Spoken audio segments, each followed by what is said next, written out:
প্রিয় মানুষটার জন্য কখনো রাত জেগে কেঁদেছেন?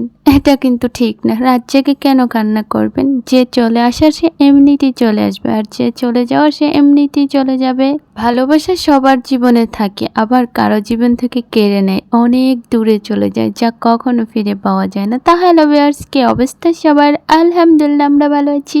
ভালোবেসে কিছু রান্না করব, তাই তো আজকে এখানে অনেকগুলা মাংস নিয়েছি। এখন এতগুলো একসাথে রান্না করব না, এখান থেকে সুন্দর করে কাটতে কুটতে হাড্ডি দিয়ে ডাউল দিয়ে রান্না করব। আর হচ্ছে কিছু বিরিয়ানি পাকাবো, তার জন্য কেটে নেব, আর বাকিগুলো ছোট ছোট প্যাকেট করে রেখে দেবো, কারণ একসাথে বেশি মাংস রান্না করলে খেতে ভালো লাগে না। তো এখন সুন্দর করে কাটতে কুটতে নিচ্ছি, কারণ ছোট করে কেটে নিতে হবে। বিরিয়ানির জন্য আগে কেটে নেবো, একেবারে ছোট ছোট সাইজ করে কেটে নেবো। আর যেগুলো ডাউল দিয়ে রান্না করবো সেগুলো হচ্ছে হাড্ডি বেছে নেবো, আর টুকরা মাংসও দিয়ে দিব, কারণ হাড্ডি দিয়ে ডাউল দিয়ে রান্না করলে অনেক বেশি ভালো লাগে। এখানে তোমরা চাইলে 2-3 রকমের ডাউল দিতে পারো, ইচ্ছা করলে আরও বেশি দিতে পারো। আমি এখানে 2 রকমের ডাউল দিয়ে আজকে মাংসটা রান্না করব। তো কিভাবে রান্না করছি সব কিছুই তোমাদের দেখিয়ে দেবো এই ভিডিওতে।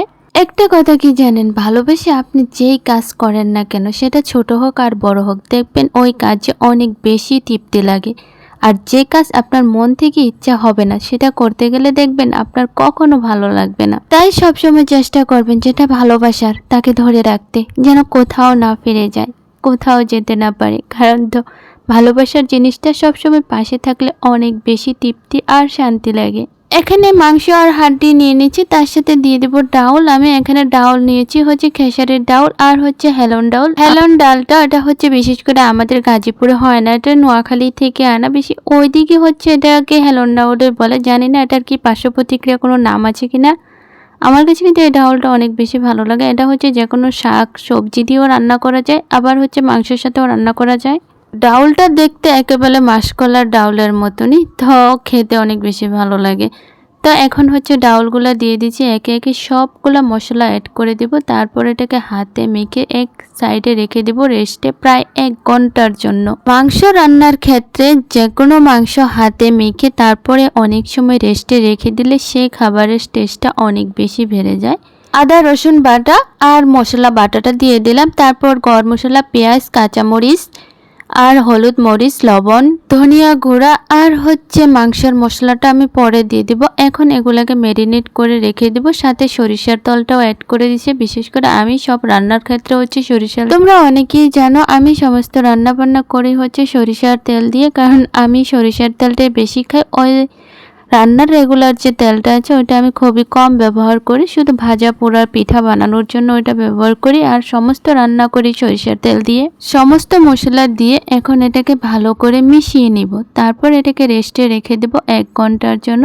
আজকে রান্নাটা কিন্তু আমি হচ্ছে প্রেসার কুকারে দিয়ে করব, কারণ এভাবে সিদ্ধ হতে অনেক বেশি সময় লাগবে, আর প্রেসার কুকারে দিলে কয়েকটা শীষ আসবে, তারপরে হচ্ছে মাংসটা সুন্দর করে সিদ্ধ হয়ে যাবে। এখন এটা মাখানো শেষ, এখন এটাকে রেস্টে রেখে দেব কিছুক্ষণের জন্য। বিশেষ করে কি যে কোনো রান্নায় আপনি মন থেকে রান্না করবেন, দেখবেন সেই খাবারের টেস্টটা অনেক বেশি বেড়ে যাবে। ফিরে আসলাম 1 ঘন্টা পর, এখন দিয়ে দিচ্ছি মাংসর যে মশলাটা সেটা এখানে অ্যাড করে দিচ্ছি। তোমরা চাইলে এটা স্কিপ করতে পারো, যেহেতু আমার হাতের কাছে ছিল তাই দিয়ে দিলাম। এখন আর এখানে মিশাবো না, ডাইরেক্ট দিয়ে দিব প্রেসার কুকারে। প্রেসার কুকারে দিয়ে একসাথে ভালো করে মিশিয়ে তারপরে দিয়ে দেবো পরিমাণ মতো পানি। চুলাতে বসিয়ে দেব, একেবারে হয়ে আসা পর্যন্ত অপেক্ষা করব। রান্না একটা শিল্প, আর এই শিল্পকে সবার শেখা প্রয়োজন, কারণ কখন কোন কাজ কার উপর দায়িত্ব পড়ে যায় এটা একমাত্র সৃষ্টিকর্তাই বলতে পারবে। ছেলে হোক আর মেয়ে হোক, শিল্পটা কিন্তু সবার জানা দরকার। অনেকেই আছে বিয়ের আগে কোনো কাজকর্ম জানে না, বাবার বাসায় শুধু খাইছে আর ঘুমাইছে, সেম আমার মতন। কিন্তু কি জানেন, বিয়ের পর হলে একটা সংসারের দায়িত্ব যখন উপরে পড়ে তখন সব কিছু শিখে নিতে হয়। রান্না বান্না থেকে পরিবারের মানুষের সাথে কথাবার্তা সব কিছু। একটা মেয়েদের লাইফ কি দেখেন, একটা পরিবার থেকে চলে যায় অন্য আরেকটা পরিবারে, যেখানে যায় সব অপরিচিত মানুষদের সাথে মিশতে হয়, কথা বলতে হয়, ওদেরকে আপন করে নিতে হয়। পরিস্থিতি মানুষকে সব কিছু শিখিয়ে দেয়। যে মেয়েটা কিছুই জানতো না, আর সে বিশ্বর আধুনিক।